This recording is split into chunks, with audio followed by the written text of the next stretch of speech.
how do you go about navigating the tension of tradition versus having access to modern techniques and technology? Since I spent so many years in Malaysia, I met a guitar maker there, Jeffrey Young, and his steel string guitars are just exquisite. Hmm. And I would go up to his shop, which was in the hills behind Kuala Lumpur. Jeffrey brought up the point once. He said, if the great makers lived today, do you really think they'd use hide glue? And so his feeling was that the great makers of the past used the materials and the methods they used because of when they lived as much as anything else. Hide glue would be an example of a material and a process that we don't have to use now. We have cyanoacrylate glues, we have the yellow carpenter glue. So one of the things Jeffrey does to take wood that would not traditionally be thought of as a guitar wood, say mango. Mango wood is very porous. So then the question would be, can you project sound with a mango guitar? My assumption would be no, that it wouldn't project sound very well.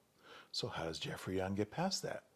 He takes the very liquidy, very watery super glue and allows it to soak into the surface on the inside of the mango, both the sides and the back. And his theory then is something along the lines that the super glue soaks in, encapsulates the wood grain, the cells of the wood grain. So it's not just on the surface, it gets sucked into the wood or is absorbed into it. It really does. In fact, Wow. you have to put wax paper or something on the other side because it'll come through. Oh my goodness, wow. That's Yeah. amazing. You're talking Through about wood, I mean, you think of that as a solid substance, but it's relatively it's so porous, solid. it just goes right through. Wow. Yeah, if you did it with ebony or rosewood, the likelihood of it coming through is pretty low. I don't, unless there was a flaw in the wood, right? Mango is a type of porous wood, so he does this, and it actually soaks through to the other side in some places. Maybe not the whole thing, but it does soak through. And the result then, I think this is what's happening, is you take the encapsulation of the wood cells. They're a different shape in mango than they are in walnut or maple or rosewood. And so that means they have a different character. What if you could make those cells, those wood cells, strong enough to be structural in a guitar? Then you'd have a guitar with a different sound because it has a wood with a different cell structure. And so this is basically how you take what may have been considered in the past a substandard wood for guitars, and you make it equal with the hardest woods out there. So you're saying that you could take a wood that used to be too soft or didn't have that rigidity you needed to really match, to project like rosewood, but you can have it absorb this glue and it changes the quality of the wood where it can project on par with rosewood, but at the same time it has a tone of a different type of wood. I think it retains its character because you're not making a back made of glue. You're using the glue to strengthen the cell structure of an existing species of wood that's different than another species of wood. So let's say you made a guitar out of walnut, like I have, and you don't do that. Then you've got a guitar with a softer wood than a guitar like one made of, well, even sapele. Sapele is a harder wood than the walnut. Well, I think there's two things to think about there. One, that it absorbs the vibration of the sound more if it's softer. And two, that every type of wood absorbs it differently based on the structure of the cells. Now, is that a big factor in the sound of the instrument? I don't think so, but I think it's a factor. You can't discount it completely. As is the stiffness of the neck. And so that's why we use hardwoods for the neck instead of softwoods. And a combination of hardwoods means a strong, inflexible neck that will allow the strings to transfer the sound through the bridge properly.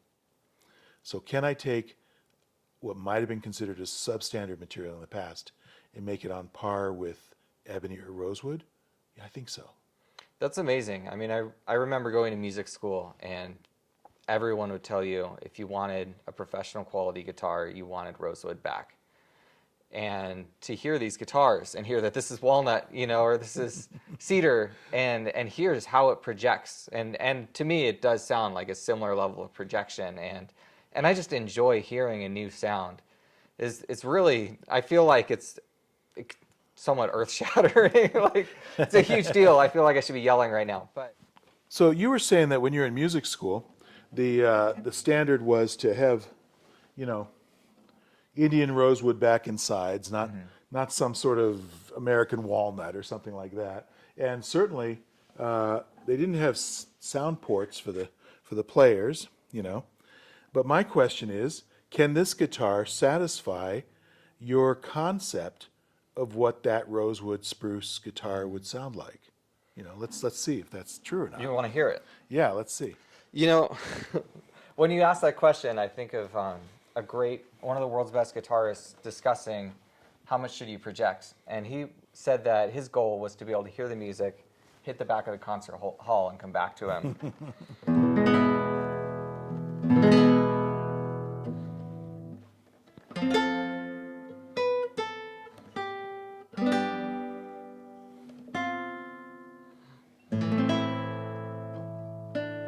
That would easily do it. No question. Yeah, that projects very well. So what back is this? What material? So this is American walnut. It's walnut. I've And- never heard of someone making a professional guitar out of walnut. Well, for one, I love the smell of walnut sawdust. Walnut sawdust is just rosewood's pretty nice too. If you smell inside that sound, it'll smell the inside. Oh yeah, there it is. Isn't that something? Yeah. Yeah. And that isn't just the walnut, that's also the cedar. Well, you know, and I'm just noticing, even looking in here, your bracings have these graceful curves, and it's not just the plain flat. You really put a lot of loving detail into your work. Whatever the purpose is of the fan bracing and the transverse brace, I want that purpose to not come in cross purposes with the other bracing, literally or figuratively. Right? I want them to do what they're supposed to do, and I want the fan bracing to do what it's supposed to do. And I don't want them to touch because I just have this feeling that if they did, it would take something away from the overall resonance of the top. Would you say that certain tone qualities come from the back and certain tone qualities come from the top? So, I mean, I've played where you have a spruce top and it tends to have a brighter sound, and a cedar top is usually associated with a richer sound. But then with the back, you want that rigid, you know, in the past it's always been rosewood like we were talking about. But is it that rigidity just for the sake of getting a good resonance, or is there also a tone that's going to come from the back as well? I have to believe that the neck and the back and the sides all contribute to the tone So everything. on some level, whatever that is. Now, are they primary? Of course not. The soundboard is primary. Okay. But in a secondary sense, I think the Sapile guitar over there has a brighter sound. Now, is that because of the soundboard or because of the Sapile? Probably both. You know, that's what I'm thinking. Walnut tends to be a warmer instrument. Maybe because I live in the far north and we have snowy winters, I like warmer instruments. Yeah. You know, it's like sitting around the wood stove or the campfire and you're playing a warmer instrument. I like that.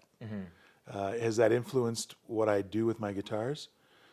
Probably. You know, I think we're all products of our likes and dislikes in our environment. Sure.